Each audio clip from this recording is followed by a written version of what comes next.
Hello everyone, welcome to the first class of Constitutional Law and the Criminal Justice System.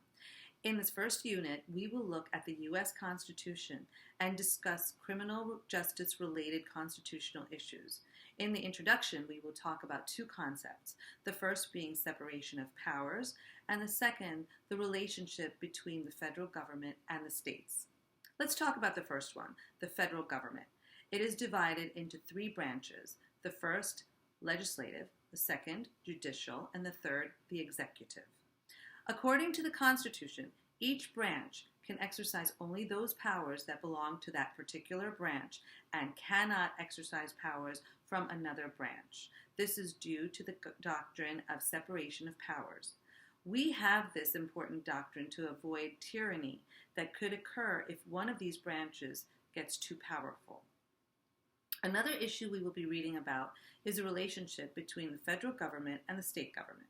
The federal government is one of limited powers, of only those enumerated in the Constitution. The rest of the powers that are not enumerated are reserved to the states. In reality, the federal government has ways to expand their powers by broadly interpreting the Commerce Clause in the Constitution. We will look at some examples of this in our readings. In recent years, the Supreme Court's decisions regarding the interpretation of the Commerce Clause have been narrowing, preventing the federal government from taking too much power away from the states by invoking the Commerce Clause. After discussing the concepts of separation of powers and the relationship of the federal government and states, we will then turn our attention to the Sixth Amendment right to counsel in the Constitution.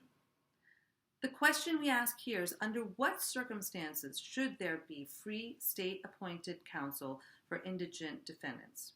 We will see an evolution of this right through Supreme Court decisions. In the 1930s, when this concept was introduced, only indigent defendants in capital cases were eligible for free state-appointed counsel. Later, this right was expanded to those facing felony cases. The current law says that indigent defendants should be provided state-appointed free counsel in any cases in which the defendant is likely to be sentenced to imprisonment. These are the main concepts we will be reading in Unit 1.